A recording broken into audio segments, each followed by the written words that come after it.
Downton Abbey is like a comforting cup of tea on a rainy day for me, holding a special place in my heart. I adore every aspect of that show and find it impossible to pick my favorite characters since I love them all.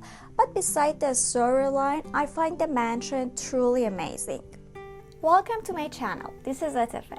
In today's video, I want to talk about the world of Crawley house, analyze its interior design, and explore whether we can infuse a bit of that essence into our own living space.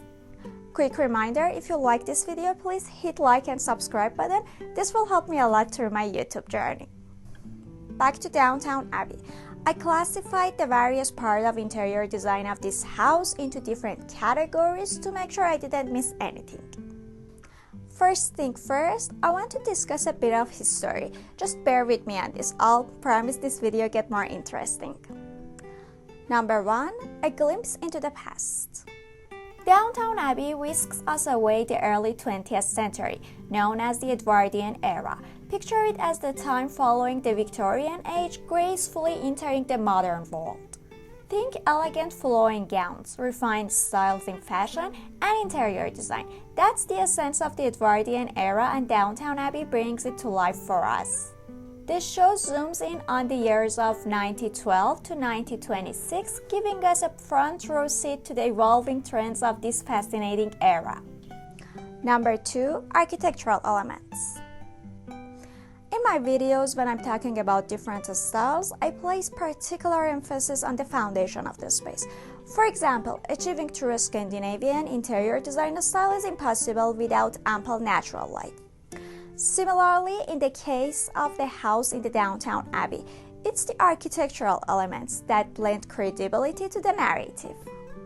The grand staircase isn't just for climbing, it symbolizes a journey to greatness, commanding attention and acting as a focal point. High ceiling create openness and grandeur, encouraging big dreams. Large windows go beyond utility. They connect the interior with nature, bridging elegance and natural beauty.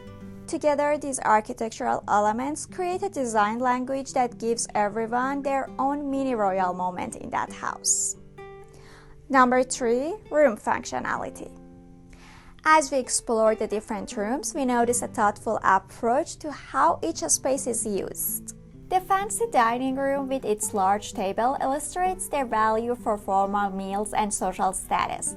On the other hand, the sitting room feels cozy, perfect for quiet talks and relaxation.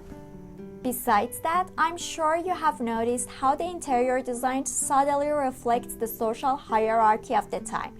The Crawleys' opulent living quarters versus the more modest servant spaces. It's like a visual representation of class distinction. I mean, if you're a duke, your room is that way. If you're a servant, we've got a cozy corner for you. There's a lesson for us in this. Having a different space for different activities is important. I understand if you're thinking my apartment is so small, how can you compare it to Downton Abbey? It's not about how much space you got, it's about how you use it. For example, instead of bringing your laptop to bed for work, create a dedicated corner for it. It's a simple way to make the most of the space you have. Number 4, furniture and furnishing. Take a good look at the furniture and you'll see a nice mix of old and new pieces. Whether it's the big dining tables or the comfy sitting chairs, each one has a job, making things look good and serving a purpose.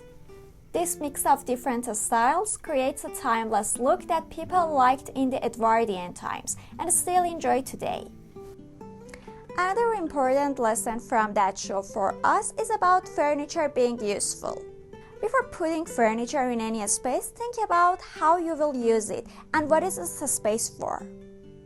Also, it's always a good idea to mix different styles. Number 5, color palette and textures. In Downton Abbey's house, the color palette is a mix of elegant and timeless shades, blending soft pastels like muted blues and subtle greens with rich, deep hues such as burgundy and navy. The furniture, like mahogany pieces, contributes to the sense of luxury. Fabrics like velvet and silk make everything feel lavish, and ornate patterns on rugs and wallpapers in colors like gold and cream add texture. As I've always said about the texture, they can bring depth to your interior design, and Downton Abbey is a really good example of this. Number 6. Rugs and decorative items. Rugs are like puzzle pieces that make Downton Abbey's interior look complete. They create warm and textured floors, blending in perfectly with old-fashioned furniture.